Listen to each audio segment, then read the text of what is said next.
To another Friends Forum. For those of you who I have not met, I'm Louise Sue. I'm a retired naval captain, and I'm on the Friends of the War Museum's event committee. Before I introduce our guest speaker, I'd like to remind you that the Friends, our primary mission is to support the War Museum, both with funds and volunteers to help the War Museum meet their aims. As such, both your membership in the Friends or donations directly benefit the museum. We've been very fortunate in the past to have Mr. Poznanski, and I've got a bit of a cold, or end of a cold, so I had trouble with some words here, speak to us in the past, and he's willing to come back again, which we're very grateful for another one of his very well-researched, and I'd highlight that, very well-researched topics. Edward is a graduate of Carleton University with an honors an honors arts degree with a specialization in history and political science, followed by a master's degree in public administration. He served 9 years with the Royal Canadian Artillery and retired from the public service just in 2021, so he's a baby as a retiree, as an assistant deputy minister. Ladies and gentlemen, please join me in once again welcoming Mr. Poznanski.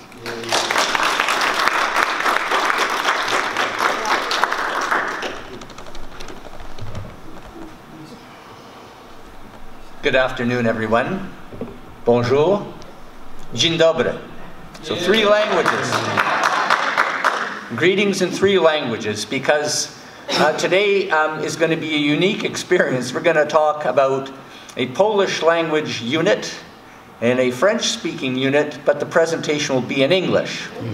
Alors, mais si vous voulez poser des questions en français, c'est correct. Malheureusement, poser les questions en polonais, ça va être plus un défi pour moi. So, there's our cover slide. I don't know how many of you are military badge enthusiasts, but what we have on the cover slide here is the cap badge for the Royal Canadian Artillery on the left, with the shoulder flash for the 4th Medium Regiment, followed by the cap badge for the Polish Armoured Corps, followed by the sleeve patch for the 1st Polish Armoured Division. Before I go any further, if there's any Canadian Army buffs here, what were the French-speaking regiments that were in the Canadian Overseas Army in World War II? The Vendus. That's right, they were fighting in Italy. So Régiment de la Maisonneuve was another one. Fusiliers de Montréal. Régiment de la Chaudière. So those were the 4 French-speaking infantry units of the Canadian Army. And the 4th Medium Regiment was a 5th fully French-speaking regiment, but hardly anyone's ever heard of it because the title is in English. It was called the 4th Medium Regiment.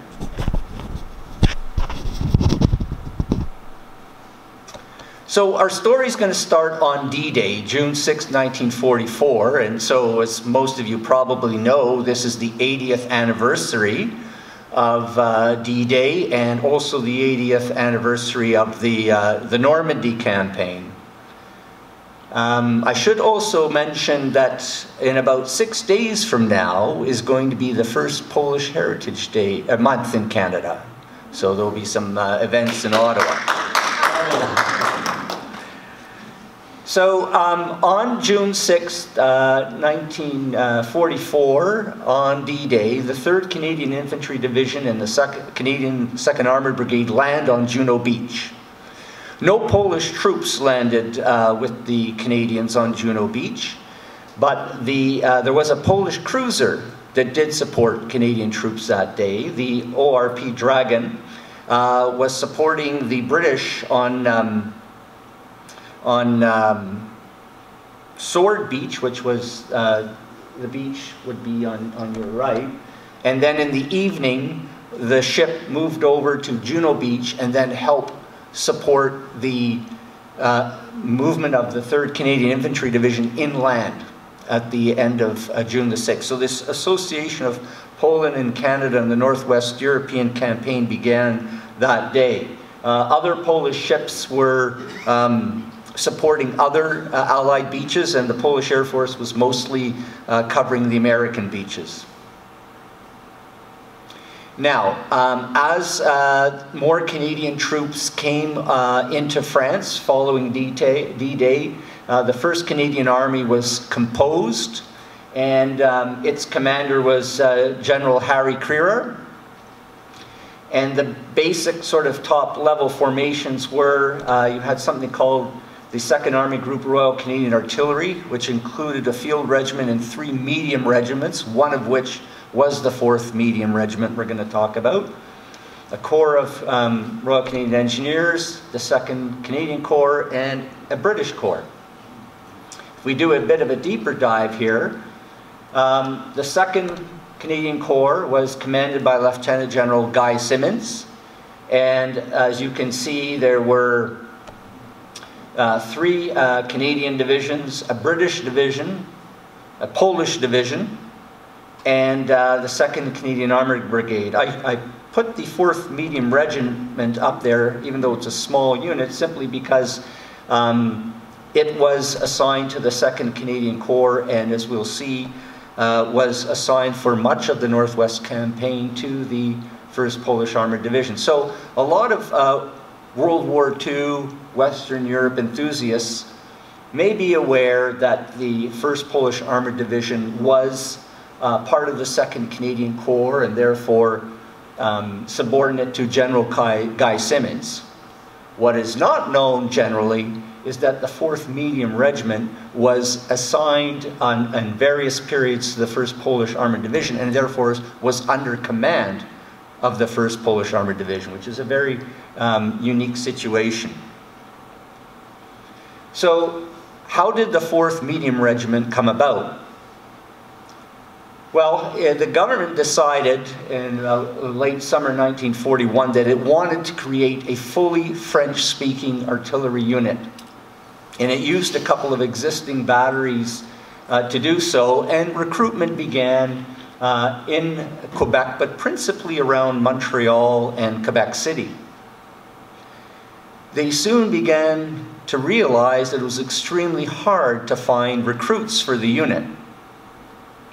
And of course, you have to have certain talents and skills to be an artillery officer. There's a lot of mathematics involved and so on. And as they were able to recruit officers for this, they sent the best ones to a military training school, an officers training school in Brockville, Ontario.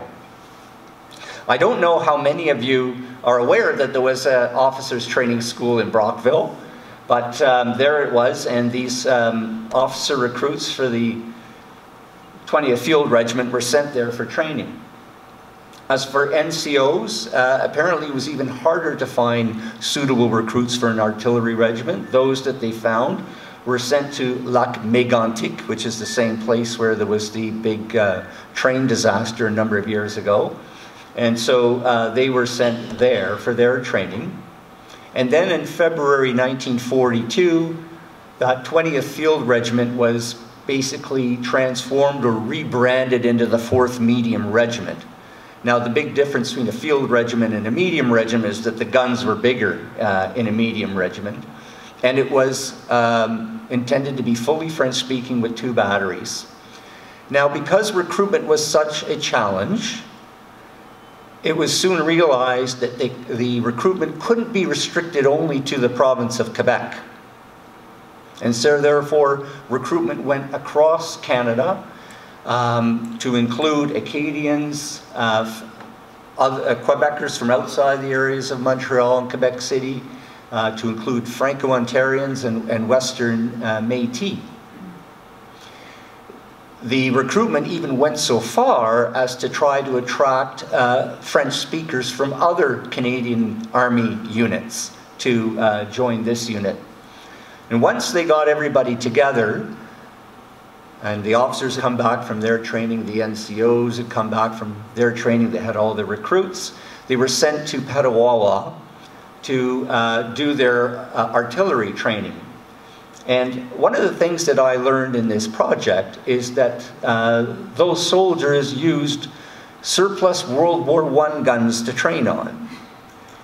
These were French-designed, American-made 155mm guns that the Americans had been casting off after World War I. Somehow Canada got a hold of these old guns, and the gunners trained on these.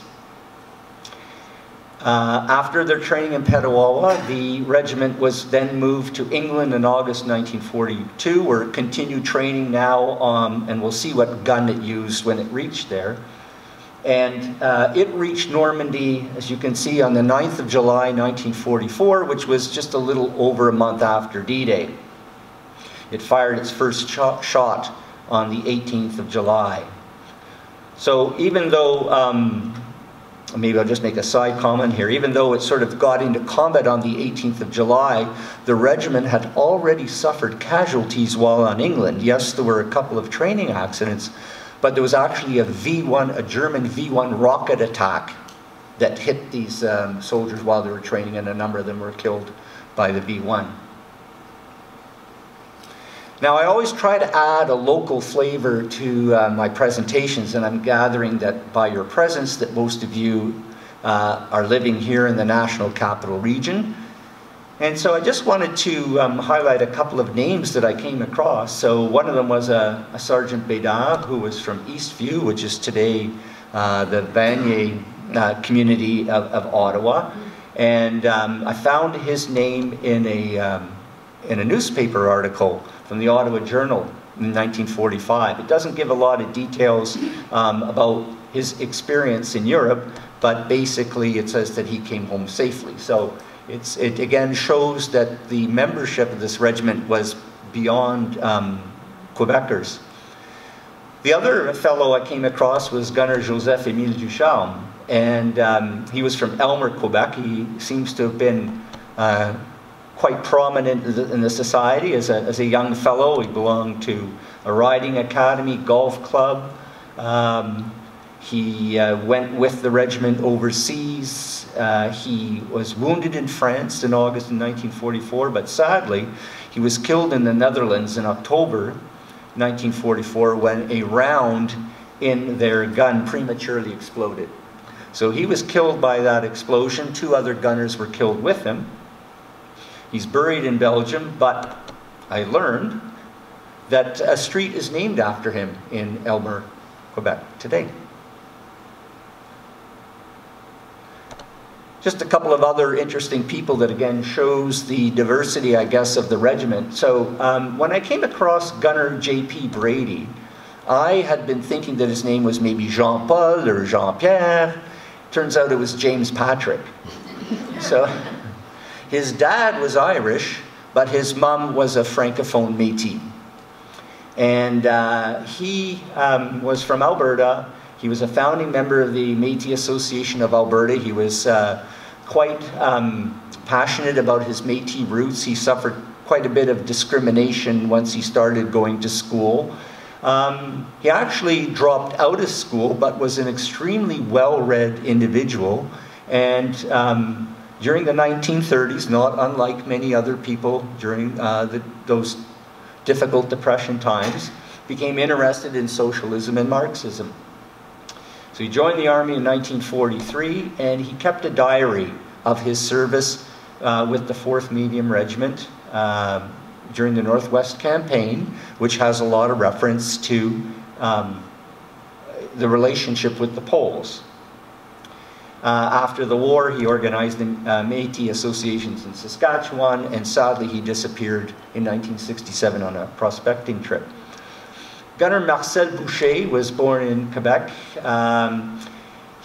What's interesting about him is he was the signaller for a Lieutenant Guy-Louis Caron. I don't know how many of you have ever heard of Guy-Louis Caron, but you're about to, so just hang in there. He was discharged in 1945. He trained in goldsmithing and watch repair and opened a jewelry shop in Hearst, Ontario. What I found out is he died on the 9th of June, 2020. And it makes me ask the question, was he the last veteran of the 4th Medium Regiment?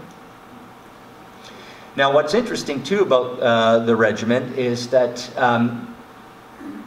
not even half the regiment could speak English by the time it reached in the UK. Accounts say that once uniquely Francophone soldiers got to England, they sort of learned let's say, the necessary things to get along.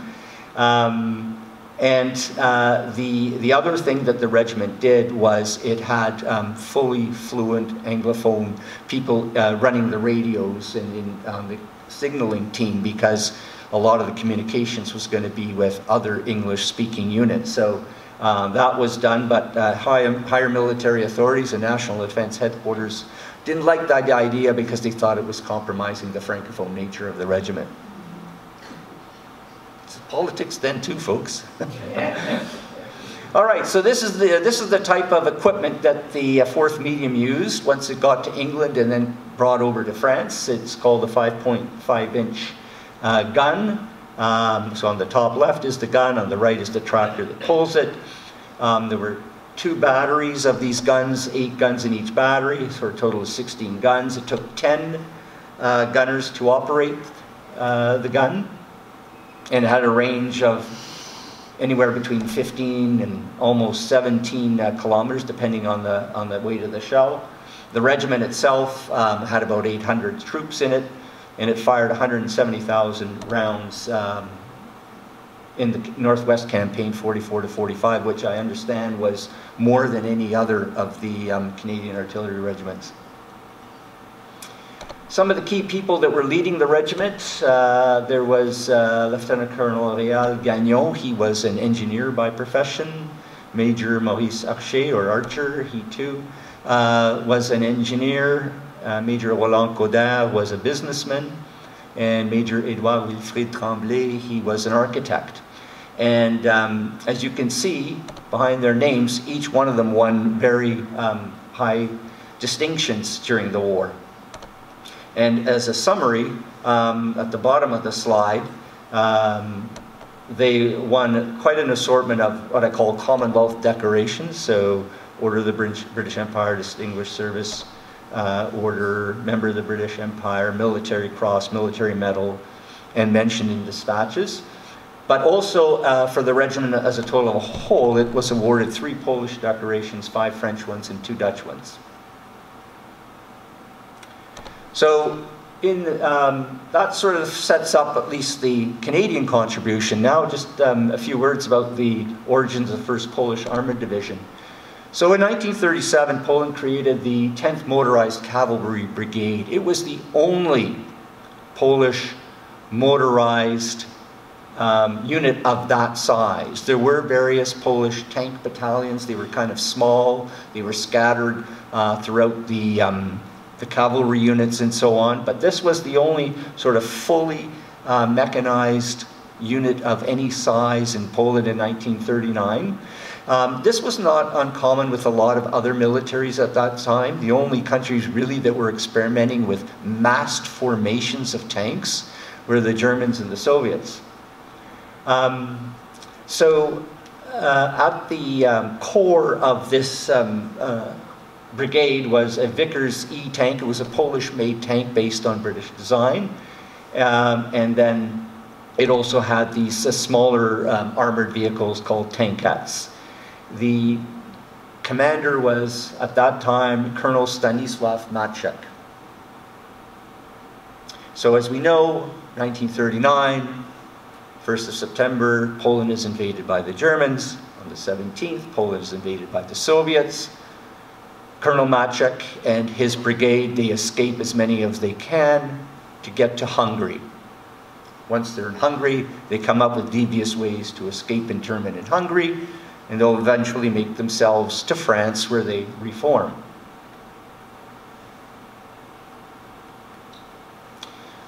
So they rechristen themselves as the 10th Armored Cavalry Brigade in France. It's kind of actually a bit of a sad story.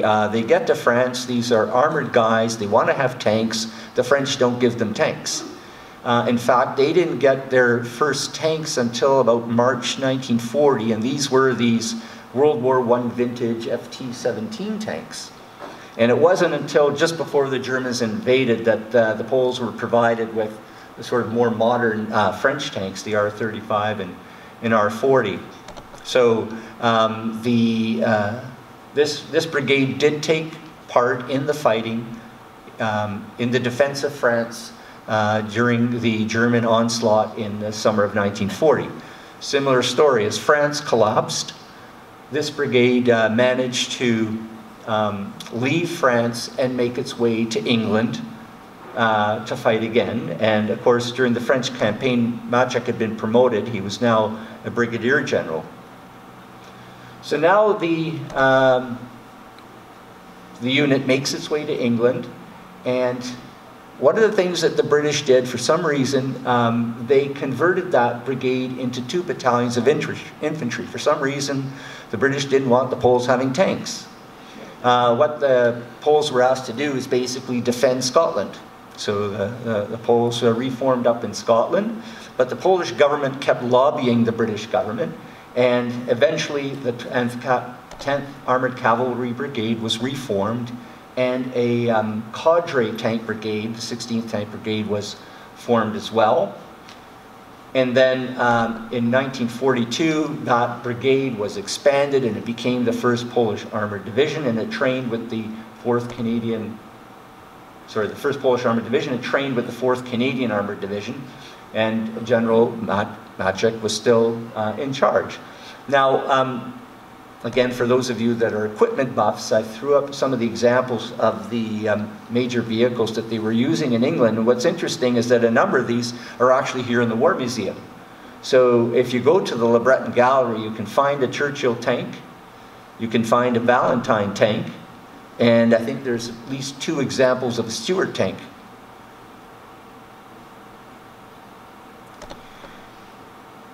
Now, as they expanded into a division, the challenge was where to find enough recruits to make a division.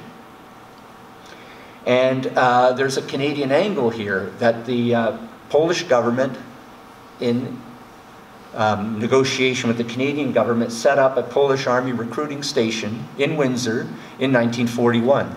The aim of that recruiting mission was to recruit Polish North Americans, be they Canadians or Americans, and remember the United States is neutral at the beginning of 1941, to recruit volunteers for all 3 armed services. Anybody who was going to join the Army was going to end up in the 1st Polish Armoured Division. There was even a special patch for any recruits that came from North America, and for some reason they put a blue ensign instead of a red ensign as the Canadian flag. One of the things that makes it personal for me is that my uncle was a volunteer for the 1st Polish Armoured Division, and he joined the Army here in Canada, in Windsor, in 1943. The Polish government was also recruiting recruits from South America, including Brazil and Argentina. And sadly, the recruitment missions in the Americas wasn't that effective. In North America and Canada, they got about 1,000 recruits for all 3 armed services combined. And in South America, they got about maybe 1,800 recruits or so, all combined from Argentina and from Brazil. I think it was 400 from Brazil, and the rest were from Argentina. For the time that the Polish Army was here in Canada, after being recruited, recruits were sent to Owen Sound, and that camp closed after about a year, began because of the low numbers of recruits. But a big boost was an unexpected group of volunteers from the Soviet Union. So this was essentially Poles who had lived in mostly Eastern Poland in 1939, was taken over by the Soviets. Huge numbers of Poles, anywhere 1 million to 1.5 million, no one really knows for sure, were deported into the Soviet Union, be they soldiers and civilians. And it was after the Soviet Union was attacked by Germany in 1941 that Stalin, in a desperate state, decided that he would release these Poles who had been in captivity. and a great number of them were able to leave the Soviet Union and join the Polish Armed Forces. And so the 1st Polish Armoured Division was able to get recruits from these released internees. So the 1st Polish Armoured Division, it's formed. And we can see just in summary that once it landed in France, it fought its way all the way to Wilhelmshaven by May 1945. The division was a bit of a novelty for the Allied forces. We often think of the British and the Americans as being the key forces that drove the Germans out of France and Belgium and Holland. But people like Field Marshal Montgomery came to visit the Poles. Canadian Press Corps, in this photo on the far right, is talking to Major General Maciek at this point. They found him, I guess, quite interesting. I'm assuming they were speaking English. The division came to Normandy with 16,000 soldiers at the end of July. It was fully landed by the 1st of August, and it formed up at Caen under the 1st Canadian Army.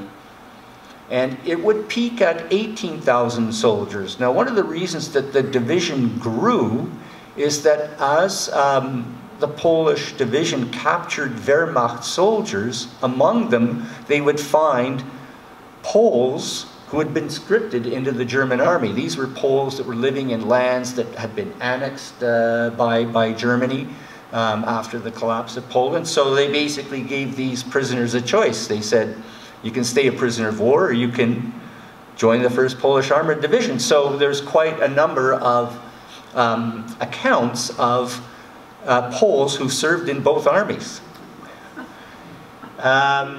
The division fought its way all the way to the end of the European campaign, and was basically firing right up until the last moment of the ceasefire. And the 4th Medium, for its part, in support of the Poles, fired its last shot on the 1st of May. Now, I'm going to take a moment to just talk, it's impossible to ignore this, the sort of military political situation in Europe by the time the 1st Polish Armoured Division landed in Europe and was fully formed by the 1st of August. Now, 1st of August 1944 is a major date in Polish military history, not only because of the landing in Normandy, but because of the start of the Warsaw Uprising. So what you had was the Polish resistance in Warsaw initiating a major revolt against the retreating Germans. And one of the reasons for that was that the Soviet forces were now right up against the Vistula River just outside of Warsaw. The Soviets had created essentially a rival armed forces, rival Polish armed forces, and a rival government.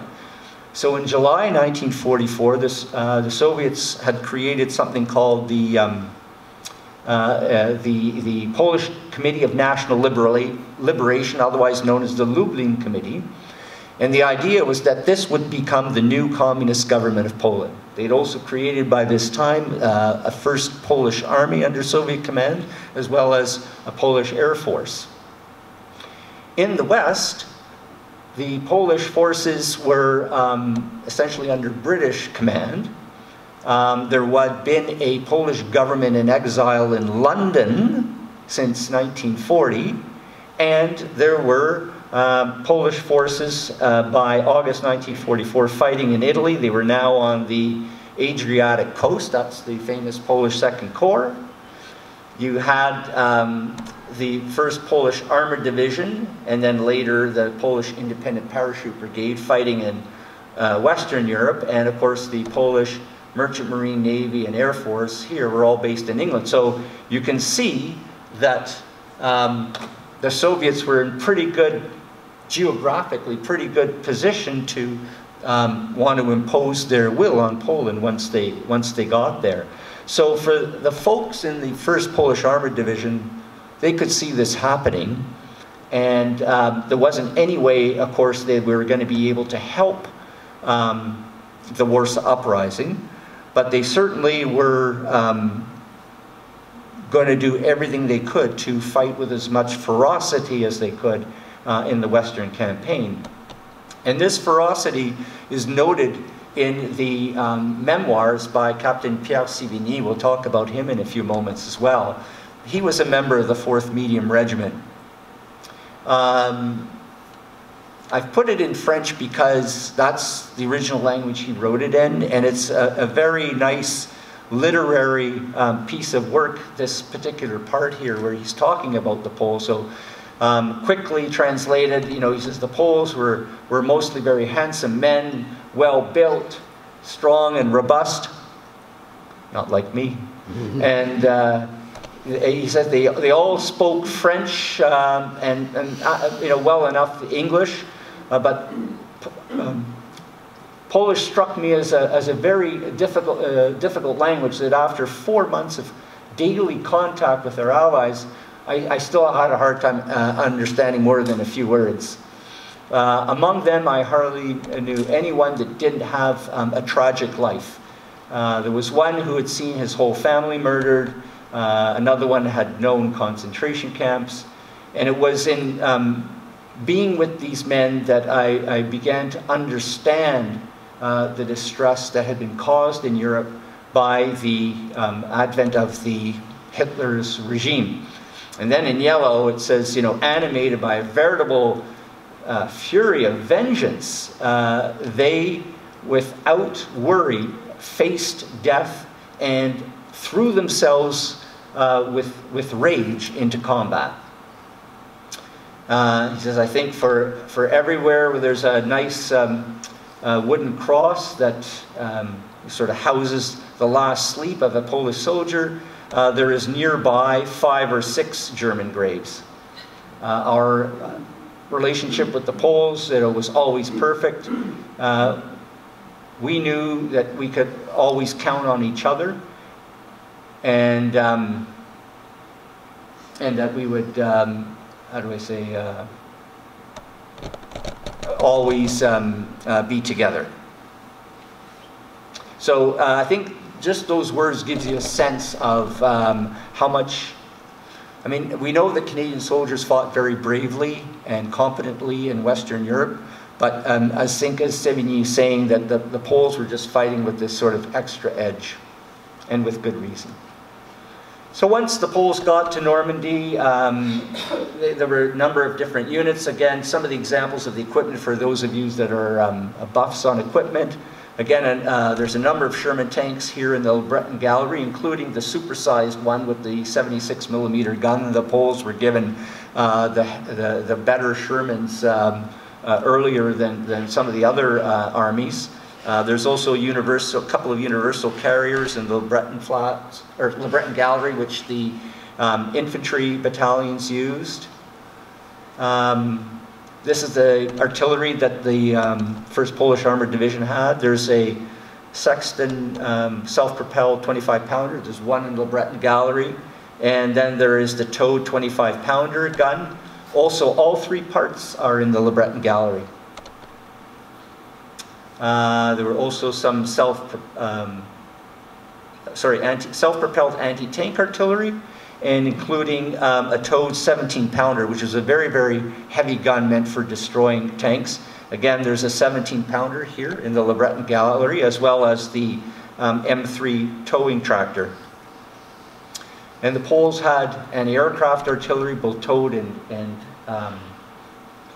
mobile, self-propelled. But what they didn't have were the big, big guns, and that's where the 4th Medium Regiment came into it. So, as the Poles moved from, whoops, got ahead of myself, moved from Caen all the way to Wilhelmshaven, the 176 represents the vehicle unit sign that the 4th Medium Regiment would have had. So that just indicates where the 4th Medium was under direct command of the Poles. So this is the track. We have the various operations on the right. And I just want to highlight maybe a couple of heroic feats accomplished by the Canadians while they were with the Poles. So on the very first day of Operation Totalize, which was General Simmons' push to go south of Caen towards Falaise, on the very first day, 13 members of the 4th Medium Regiment were killed. 12 of them by the United States Air Force. That this would be many accounts of friendly fire during the campaign, and 2 American bomb divisions of B-17s dropped their bombs on Canadians and Poles. 57 Canadians were killed. As I say, 12 of them were from the 4th Medium. There was a 13th Canadian who was killed by enemy artillery fire, and the Poles too suffered. There were 6 killed and 20 wounded. But this wouldn't be the last time something like this happened. One of the gunners here, Gunner Lawrence White Duck, kind of tragic in his situation. He had 9 children, 1 son, 8 daughters. They were from North Bay, Ontario, when his wife got the sad news about his demise. And there was, no, I think that's it. All right, so now, not to be outdone, the next operation was Operation Tractable, and this is really the major battle for Falaise. And same thing happened again on the 14th of August, only this time it was the RAF, but the RCAF that bombed the Polish and Canadian troops, and it was even more casualties than the first time. So of the 64 Canadians that were killed, one of them was from the 4th Medium Regiment. That was Lance Sergeant Roger Patrice Pelletier. And 275 Canadians wounded, 61 missing, and the Poles too also suffered higher casualties, 42 killed, 85 wounded, 51 missing. So they got bombed by Lancasters and Halifax aircraft. So again, a very sort of unfortunate situation. So the Americans weren't the only ones making mistakes, and apparently the reason a mistake was made in this case is that they were using wrong kind of smoke to indicate where they were versus where the target were, and so the pilots got confused by the color of smoke and dropped the bombs on the friendly troops. So during Operation Tractable, there were, in addition to Pelletier, there were 4 other Canadian 4th Medium Regiment gunners who were killed. One of them was Gunner Oville Bernier, and he was the orderly for Captain Sévigny. So Captain Sévigny was the ones whose remarks we just saw a few moments ago.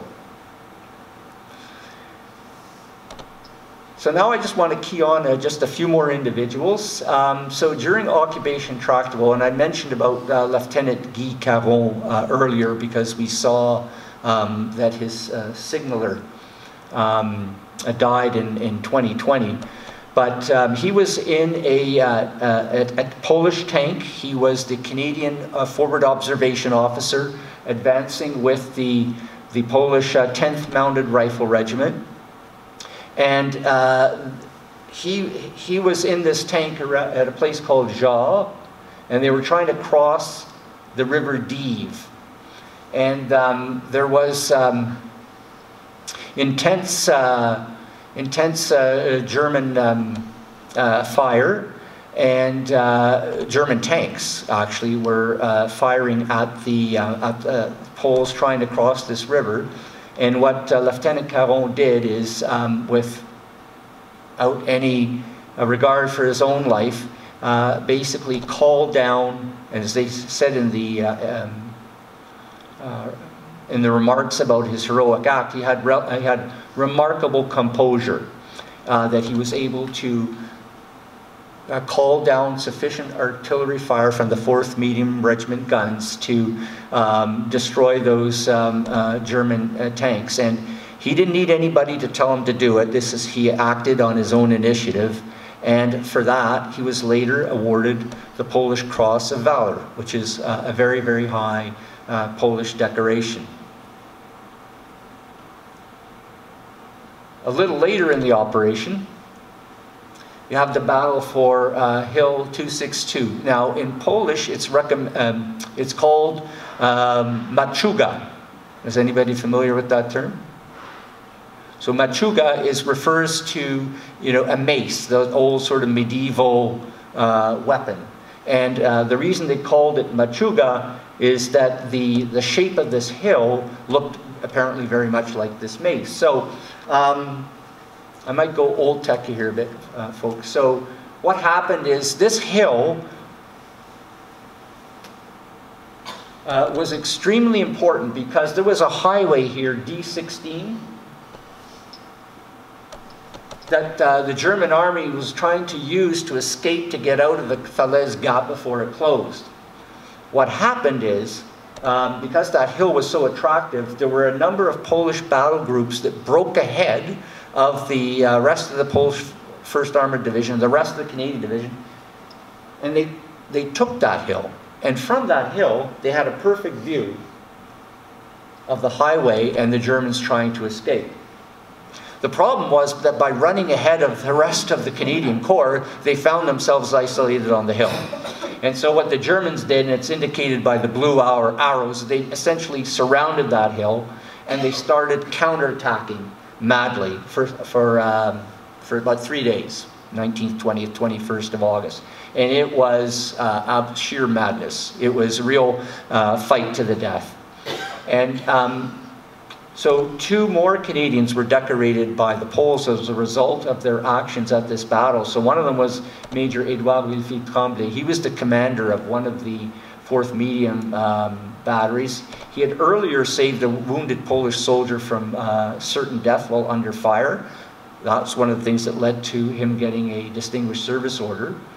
But on the 19th of August, he was with the Polish advanced posts, and working together with Pierre Sévigny, they were able to destroy at least 6 German tanks. And so Major Tremblay, like Lieutenant Caron, also was awarded the Polish Cross of Valor. Now, Captain Sévigny, again, he was embedded in the Polish 10th Armored Brigade. He was in a command tank, and he was, for the period of this battle, he was the one directing the artillery fire against the counterattacking German troops. And he'd been doing this, like, certainly all day on the 20th of August, as the Germans were really trying hard to push the Poles off. So on the morning of the 21st, and again according to his account, they wake up and they hear tanks coming towards them. And they think, oh, thank God, you know, the Canadians and the Poles, they found us and they're coming to relieve us. When they look up, they see it's not Allied tanks, it's German Tiger tanks that are advancing towards them. And as he says, when the first one appeared about 500 meters away, Sévigny used a portable radio to call down fire. By this time, he was outside of his command tank. He's in the open field, and he's calling down fire. And he continued to stay in his position even as the Tiger tanks advanced closer and closer to him. And it's interesting in his account, he says after he gives the coordinates where the artillery shells are to fall, like nothing happens right away, and it felt like an eternity. He's saying, okay, did I get the coordinates right? Did the signal get through? Have I done something wrong? Are they still there? And then finally, the artillery shells start coming in, and right away they destroy 5 Tiger tanks, and then a 6th is destroyed a little later. And for his bravery under fire, he was awarded with the Virtuti Militari 5th class, which is the highest. The Virtuti Militari is the highest Polish decoration you can get. 5th class doesn't mean it's like super low. I think it's pretty high. It's like your first sort of act under bravery. You get a 4th class if you do something brave again. And then 1st, 2nd, and 3rd, those are for people that are like commanding armies and divisions and win battles. But so it was a pretty, a very honorable distinction that Pierre Sévigny was given. I had to mention as well Gunner Jean Beaulieu. He received a Commonwealth medal called the Military Medal. He didn't get a Polish medal, but the reason I mention him is because he's the guy with the radio next to Sévigny as the tanks are approaching. So you never forget the little people, right? I mean, this is a guy who didn't run away either.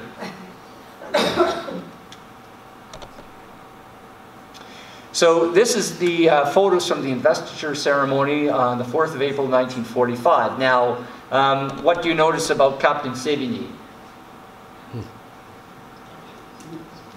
Can you see it? He's lost a leg. Now, he didn't actually lose that leg with the Poles. He lost it when the 4th Medium Regiment was apart and was fighting in the Rhineland. And they were in a German town called Luisendorf when a German counter barrage happened. And he was in a jeep. He got wounded in more than just the leg. He was wounded everywhere. The person sitting next to him in the jeep was killed. He was taken to hospital, and his leg was still attached, but and they operated on it. The problem was he got an infection, and it was the infection that led to the removal of his leg. So on the 4th of April, he's being presented with his Virtuti Militari. It's actually his first day up since being wounded. He got wounded in February, so this is pretty good. You get out of bed and you get a medal. So that's pretty good. Now, what's really interesting is, and you can see it more in the photo in the middle, is the Polish general who's awarding him the medal. Even though I put his name there, anybody catch the significance? General Joseph Haller was presenting him the medal. So General Joseph Haller had been the commander of the Polish army on the Western Front during the First World War. And a good number of the soldiers that were in that army had been trained in Canada at Niagara-on-the-Lake. And he came to Canada a few times between the wars to meet with the veterans. He was also made a minister in the Polish government in exile in London. And although he had no formal military command, he put on his uniform to award these decorations. And in that center photo, the person looking at Sévigny is Lieutenant Guy-Louis Caron. Now, as the war closed, the 1st Polish Armoured Division liberated a prisoner of war camp. It just wasn't any prisoner of war camp, it was a prisoner of war camp for women. And these were women resistance fighters who had been in the Warsaw Uprising and were in this prison camp, which was inside Germany, but very close to the Dutch border. And it was quite a coincidence. And so there were many reunions there, and a lot of excitement. And the reason that the 4th Medium Regiment makes note of it in its histories is because fighting stopped for a couple of days. That was such a good time. Anyway, as the war ended, there was a lot of mutual admiration and respect between the Poles and the 4th Medium Regiment. I won't go into all the details, but basically, General Maczek asked for permission for the Canadian 4th Medium Regiment to wear the 1st Armoured Division patch on its Canadian uniforms. And to make a long story short, Canadian Command refused.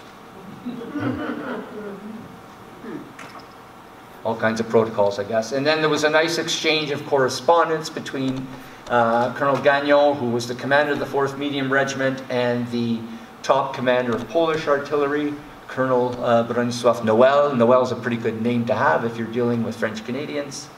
And again, they just exchanged all kinds of respect and admiration for each other. And so the war ends. The 4th Medium Regiment had 129 killed and wounded, a 16% casualty rate. Half of the people killed were when the regiment was embedded with the Poles. It eventually came home to Canada in November 45, and the regiment was disbanded. For the Poles, they had over 5,000 killed and wounded, 29% casualty rate. The regiment stayed in Germany after the war for a couple of years as occupation duties with the British Army in the Rhine. It was disbanded. And then the sad story is that the veterans, majority of the veterans, could not or would not return to Poland after the war because Poland had fallen under Soviet communist domination. And so many of these veterans went to free countries around the world, including Canada. So what happened to some of the key figures? Well, Maciek went back to Britain. He really couldn't get a job. He worked as a barman in a hotel in Edinburgh. And he was not restored as a Polish general until communism had fallen. He died at the age of 102 and was buried among his soldiers in a Polish cemetery in the Netherlands. And it wasn't until 2018 that in Scotland a bronze statue was put up for him. Pierre Sévigny, he had tried to pursue a career in acting before the war, ended up in working real estate, construction, import-export business. As I mentioned, he published his memoirs. He was a member of parliament from 58 to 63 in the Diefenbaker government. He was associate minister of defense. And then he did teaching at university afterwards. Edouard Villefille Tremblay, he returned to becoming an architect. And Guy Caron was really interesting. He'd been a communist. So he joined the Communist Party in 1938. He graduated from McGill. He joined the Canadian Army. He became the leader of the Quebec provincial wing of the Labour Progressive Party. Labour Progressive Party means communist. But he did quit that party in 1956 when he didn't think that the party really had any way of becoming really Canadian or really democratic. These are some of the references where I drew a lot of the information. 3 of the 4 are in French. Virtually nothing written in English other than J.P. Brady's jottings or diary. And now we can entertain any questions. Yes, Poznanski, I'm always intrigued by military terminology, and would there be a large regiment and a small regiment? Why would they be termed as a medium regiment? Is it because of the number of troops? So no, medium referred to the size of the gun. So this was a medium artillery piece, 5.5 inch, yeah. So would a regiment that had a large gun? Well, it'd be a heavy regiment. They call those a heavy regiment, yeah. So you had field regiments, some armies had light regiments, you had anti-aircraft regiments, you had medium regiments, heavy regiments, even super heavy regiments. Yeah.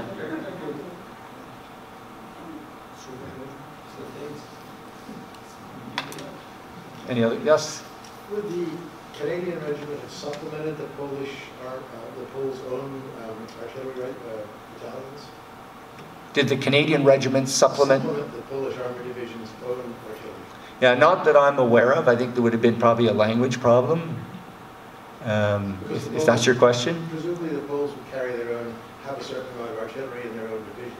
Yes, they did, yeah. So this was a way of reinforcing the firepower. This was reinforcing the firepower, that's right. So the allocation of the 4th Medium Regiment was a way to give additional firepower, yeah. And when that happened, when they were assigned to the 1st Polish Armoured Division, they were now under 1st Polish Armoured Division command for the duration of that assignment.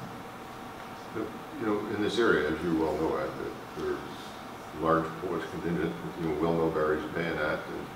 Did any of those men serve with the Armoured Division, the Polish Armoured Division? I mean, did the Canadian government even consider sending Canadians who had Polish heritage to work with the Polish troops in that?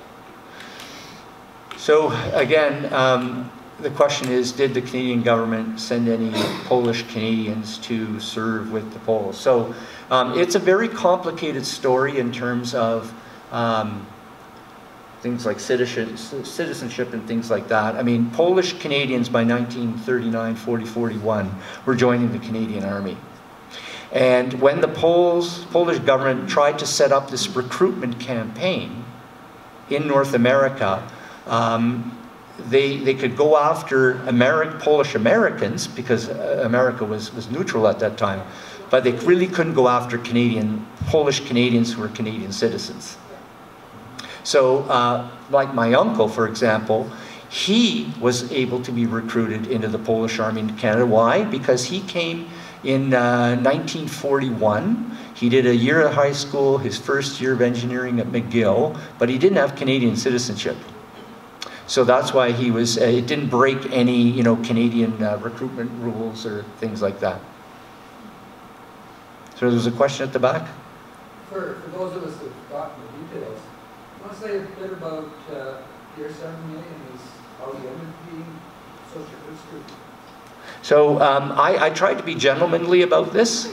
How many of you know about the Gerda Munzinger affair? Okay, so we know what sells in this room. So if most people know about it, I don't need to go into details, but basically it was a scandal. It actually happened after Pierre Sevigny was outside of government. A lot of people don't realize that. He was no longer an MP, he was not a minister, but his liaison with an alleged East German spy who was in the entertainment business.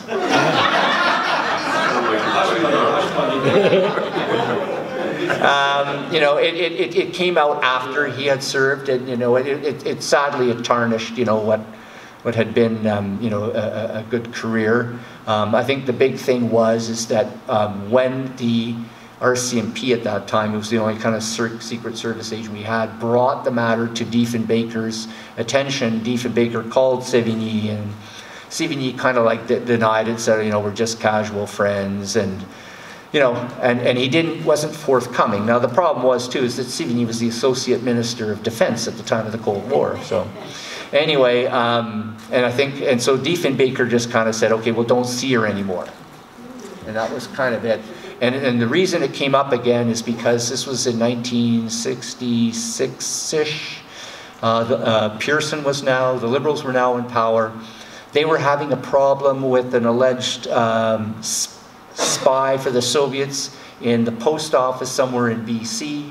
And the Conservatives were in opposition, howling at the Liberals, saying, you know, you've mismanaged this, you've got a spy in Canada Post, etc., etc., etc. And the Canadian Defence Minister said, well, yeah, like you guys have to talk about the Monsignor affair. He called it the Monsignor affair. And all the journalists that were following us going, well, who's Monsignor? Like, Monsignor who?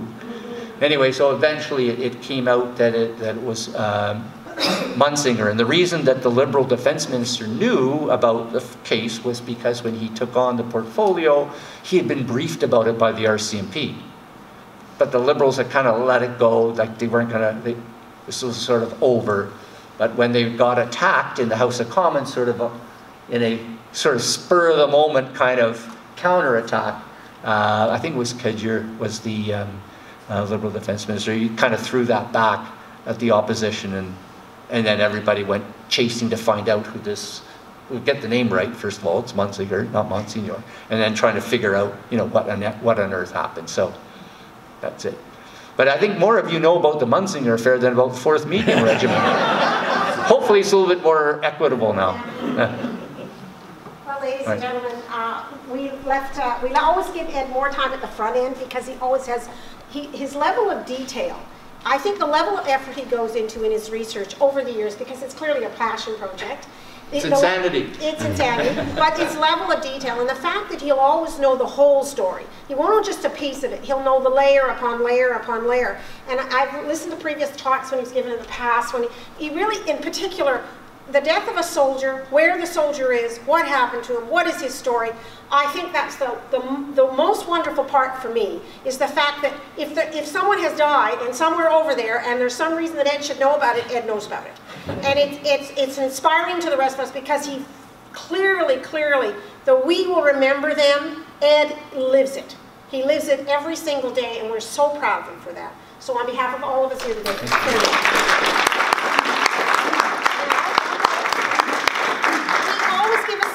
To our speakers, and it has to do with our used bookstore, which those of you who have not been to is a great way. First of all, it's a great place to find a book. Second of all, it's a great fundraiser of ours, and we always give a small token, and of course Ed is an avid reader, so it's a win-win for Ed as well. Thank you very much. Okay, good. So good. And I'll let you go, Ed. The only other thing I'm going to bring up now before I let you, there is some coffee still, if you'd like to have, and of course an opportunity to have a talk. Have some chats about some of this. I will let you know that next month's event, just in closing, we will not be having a Friends Forum in here, nor will we be having a virtual Friends Forum. What we're going to do is we're going to tag on to an event that the War Museum is actually having itself. The museum is about to have another exhibit called Outside the Lines. It's a large art exhibit here that is going to draw a lot on the existing collection within the War Museum of women artists. And it's quite a large collection, and it's going to be around the 24th of May, I think, is the opening. Now, on the 25th, which is a Friday night, the museum is planning on having an event here where they're going to have some of the artists that are actually part of the collection are going to be in the city, and they're going to have them to an event in the evening. So rather than us have an event at that time, we encourage you to look up the museum's event that's going to be there and to come out to it. Because it's such a rare opportunity that these artists will be in town, and then they've convinced them to be on a panel. So it's going to be an evening event, I believe, on the Friday evening. So keep a lookout for it on the museum's website, but take advantage of it. So we are not going to compete with that, because we've been waiting for a year for this exhibit to come, and we were going to draw in some speakers to it, but it makes no sense. So we're going to, now that the museum's doing this, we're going to tag on to their event. So please take advantage of that, and hopefully the museum will tape it. I live in hope that the museum and then we'll post it up for the rest of the friends who are outside the city. So I just wanted to highlight that for you, that that's our plan in the month of May.